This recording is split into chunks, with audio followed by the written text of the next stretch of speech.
for those of you who do not know, if you have a space that you're intending to use for a garden or anything to do with plants, and you don't get it planted before the spring rush, this is what happens, okay? If you don't terminate your weeds and grasses, and if you don't get your cover crops down, you get a wild response. This is not necessarily a bad thing. I'm not alarmed or surprised or upset about this. It's not exactly what I had intended for this space for the year, as many of you will know if you've seen some of my other garden updates, but it's also not that far out of line with how I want this space to evolve and what's going to be appropriate for me this season, given the fact that I'm moving and there's just been so much work involved with the move. It's kind of changed my trajectory for this year in the garden space. Loosely defining the garden space as just, I have this fence around. It's a little rectangular area. See some of the cedar posts. Sorry if I'm moving the camera too fast. And my little gate right here, just to give you some orientation to where we are in the barnyard. And a quick little recap, you know, this basically 2 years ago I started here. This was nothing. It was bare ground and turf grass that was cut very, very short. A lot of bare ground, actually. The grass wasn't even doing that well. And I've done some annual gardening in here the past 2 years, mostly over on that side. I've got some more established, you know, in-ground raised beds where I've just dumped down a bunch of organic matter, basically, and had some annuals, corn and tomatoes and that sort of stuff. And I've started establishing some other beds in here. You know, the intent was to have a whole garden in here, but with the, like I said, with the move, I haven't had the time to establish the beds. I'm not going to be here to take care of them. And so we have all this biomass that's grown up. Now, most of this is non-natives, so it's not doing a ton to support native pollinators and animals, but it is doing more than nothing. You know, it's doing more than bare ground would do. Generalist species can use some of these flowers, and there's habitat for animals to hide and whatnot. Anyway, just wanted to show how wild it can look and talk about some of my, you know, revised intentions for this space this year. And also just show some of the really exciting things that are happening in here. So, you know, the basic gist is that this is going to be perennial shrubland for me. The fence is not super necessary for that. I don't have a lot of deer pressure on this site, although that could change, so it is nice to have the fence. I mostly put this fence in to protect my annuals from rabbits and groundhogs. That's why there's this critter fence, the metal stuff down low that I dug into the ground. So, I mean, that is nice. There's no rabbits and groundhogs in here as long as I remember to keep the dang gate shut. But yeah, the hope is to turn this into perennial land. So maybe we'll start over here. You know, I've got a lot of perennials in here, and we're going to start talking about this red leaf peach and some of the other perennials. But the basic gist is just, I'm going to work with the plants that I have. I'm going to come in and get massive piles of mulch around all the existing perennials. That is definitely something manageable that I can do before the end of the month here when I leave. Get some mulch around the existing, I mean, there's some mulch, but get a lot of mulch around these existing trees because I'm not going to be here to water them or weed. So if I can get massive mulch piles around them, that'll be helpful. And then honestly, where there's thick grasses and stuff like this, I'm just going to maintain this as a cover in the walkways. I'll probably mow it at least once a year, maybe a few times throughout the season to keep it manageable. You know, it is nice to be able to walk in between the plants. And I'll probably be working to establish more shrubs in here in the fall. There's a lot of open space that could be shrub, you know, in this specific area where I'm at right now. And so probably what I'll do is I'll put down some sort of tarp or cardboard or plywood in little small patches where I want to locally kill the cover crop, the grass, the weeds, you know, maybe a little 4 foot by 4 foot spot that I can then come in and plop a tree or a shrub in the fall. Gotta be careful for snakes in here with all this tall stuff. It's also tick season. But there's a lot of shrubs already established. As we get closer to them, they're easier to see. This is a hazelnut shrub. So, you know, there's a lot of hazelnuts in here. Hazelnut, hazelnut, hazelnut. I think there's probably like 30 or so hazelnuts within this fence. And so I got to come in here and get a lot of mulch. Now there's some things volunteering that I won't like or won't let live. Right, I'm not going to work with all the plants I have. So this is a blackberry, but it's wild and it will have thorns. It doesn't have nasty thorns yet, but it will. I'm definitely going to be coming in here with pruners and selectively pruning out things I don't want, like the thorny blackberries. I'll be pruning out poison ivy. This is a raspberry. This is a thorn, well, mostly thornless cultivar raspberry. These thorns don't really bother you. You know, I can rub them and not have any issues. So this plant I'll leave and it'll get mulch around. as I walk further into the wild. I just walked, oh yeah, there's a blueberry here, kind of stuck in the grass. So this needs some weeding and some mulch before I leave. A few berries on it. Still a young bush. There's some elderberries right here, which I'll try to get closer to so we can check out. Elderberries. These are hopefully going to flower this year. I don't see any reason why they wouldn't. They should be big enough. If we continue to walk through, there's yarrow. Very excited about the yarrow. There's this chard going to flower. We're just gonna let that happen. Actually, I'm gonna probably pick my dinner off of this, or part of my vegetable portion of my dinner off of this plant today, which is exciting. Anyway, another blueberry here. You can see an example of, you know, I'm gonna cut out this blackberry, that blackberry. I'll have to cut them a few times to kill them, but pretty much probably every time I come and visit, I'm gonna have to come in and cut them down. Alternatively, I could try to dig them out.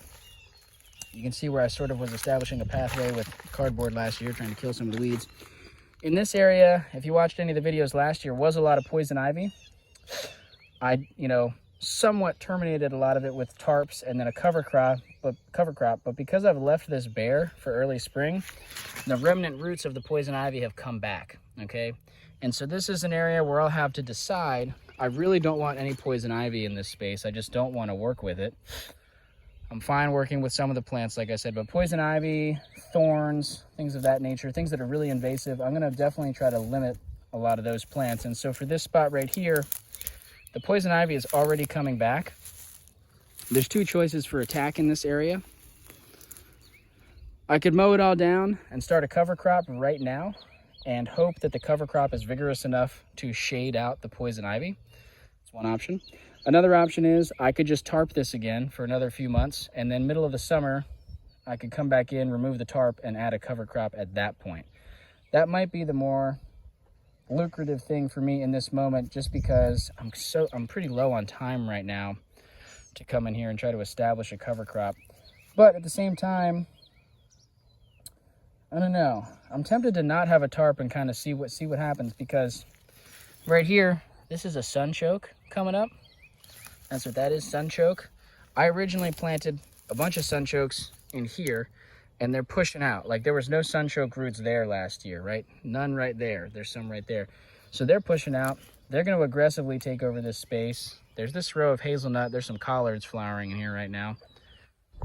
Well, anyway, all I'm trying to say is there's a lot of players in this space. It is kind of tempting to just let it go, not try to tarp it, at least right now. Maybe let it get into May, and then if in May the poison ivy's going crazy, I could always come in and weed whack it and tarp it then. There's flexibility.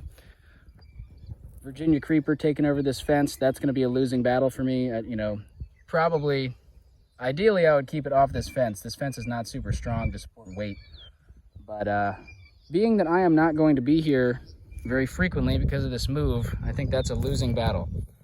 Might even be some sunchokes coming up here. I'm not exact. Those look like sunchokes, but I don't remember planting any in here. So that's cool if they spread that far. Look, another patch of them right here. I think that's what those are. We'll see. We'll watch them. Bare ground area in here where, again, would be nice to get a cover crop going in here soon. We're getting warm enough now where I can pretty much start warm season cover crops right about now if I want to. And yeah, like I said, I think we're just going to let this become a wall of Virginia creeper. It is native. It's not, you know, it doesn't make you itch or anything like that for most people. It has really pretty fall color. So I think we'll just let that integrate into the fence.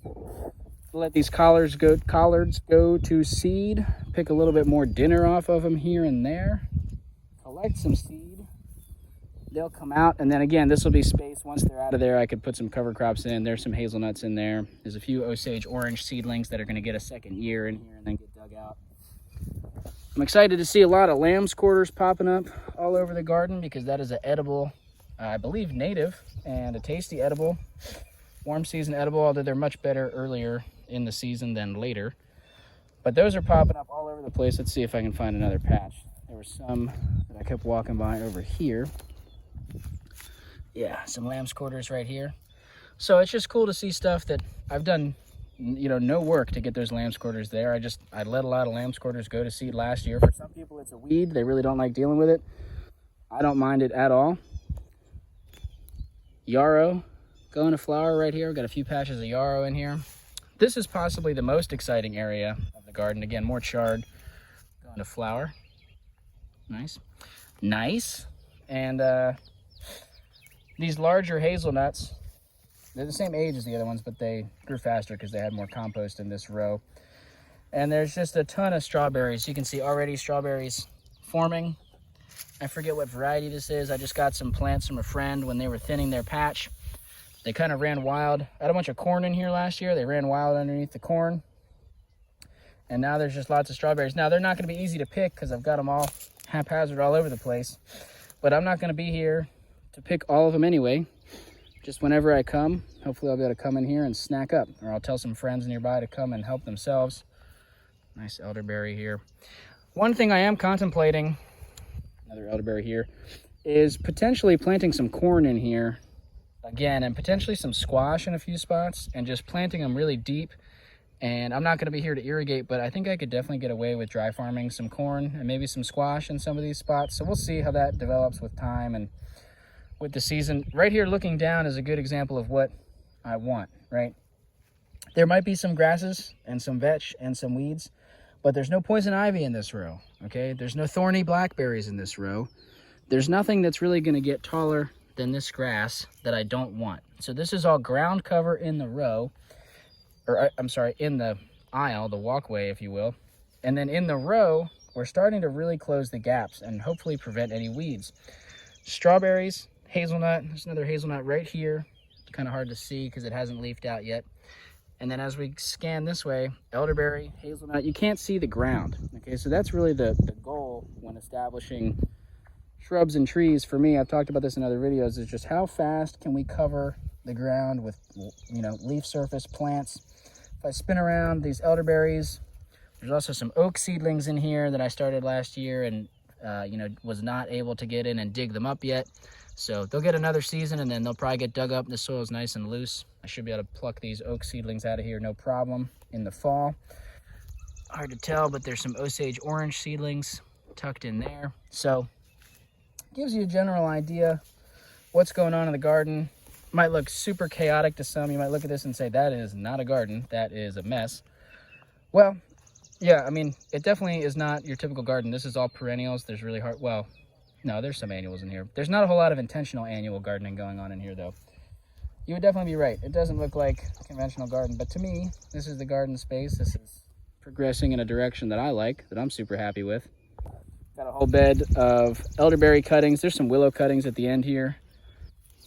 So this is going to be, we're going to dig most of these out in the fall, and then I'll probably leave the plants in the middle as a row. This can be an established elderberry patch in the future. I don't know, I think that's kind of the gist, right? It's all just more of the same. There's some more lamb's quarters here. We got a box elder right here from seed that I'm going to coppice, use as a biomass plant. A little bit of shade for right now.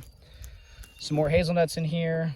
These ones are really stuck in the grass and the weeds, so probably not going to terminate all this grass, but going to add a lot more mulch to these hazelnuts here in hopes of supporting them through the season, and they will hopefully be able to eventually get over the grass. There's another one tucked in here. Some of this grass I might have to try to remove to support this plant, but we'll see. I don't know. We'll see how it goes. They're pretty tough, and, you know, not aiming to give everything ideal treatment in here. Like I said, we're triaging a little bit because I'm not going to be able to be here all the time to take care of this place as I had intended when I originally established it, right? I'm going to be moving, be about an hour and a half away for those who haven't seen the video.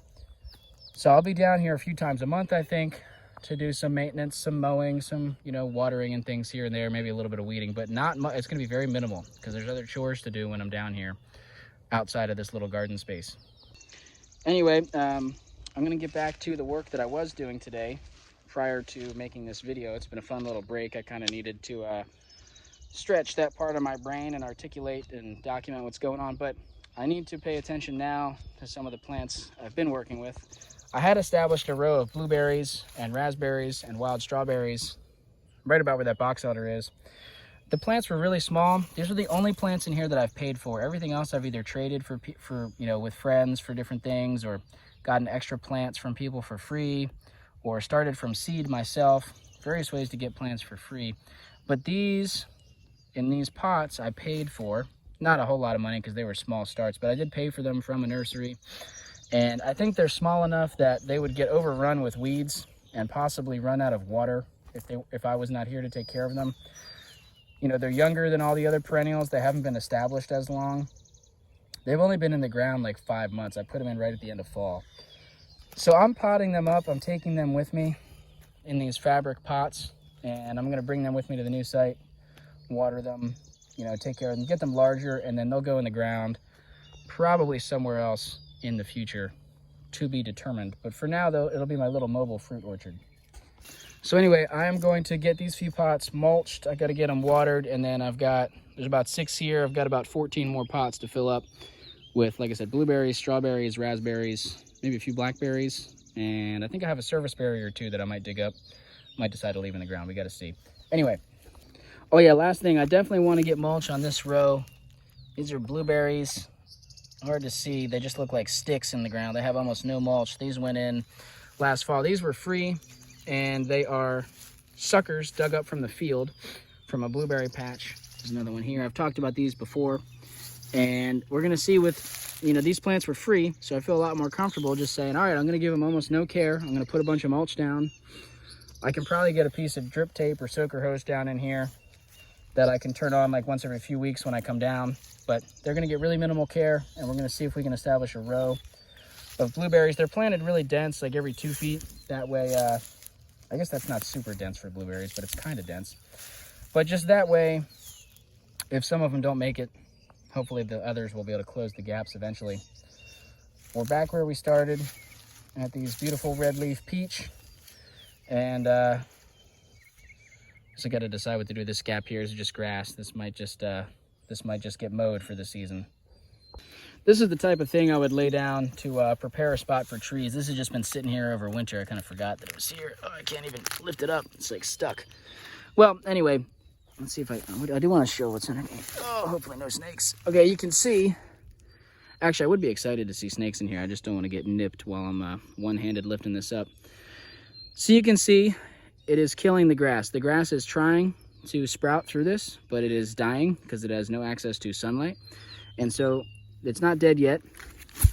But if I leave that down for an entire season or even just a few months of summer, that will totally kill everything underneath of it. And so if I can get pieces of plywood or cardboard like that, you know, maybe I'll put one right there. I might actually just move that right now. That way I'm prepared to have a spot to stick another shrub in between these hazels and this red leaf peach in the fall. I can stick, you know, a wild plum or another peach or any number of things, a blackberry right in here. It'll be ready to go. Nice, easy digging. So that's that. It's really exciting for me to look out and see all this green where just 2 years ago, this was mostly bare soil. You know, like I said, it's not, you know, if I got to choose every single plant that was in here, I wouldn't be choosing a lot of these grasses and early succession annuals, but that's part of succession, and I'm much happier to see these plants than no plants, and I'm much happier to see these plants than poison ivy, things like that, even though poison ivy is a native. This is, you know, space I'm trying to work in, and I am allergic to it, so that's that.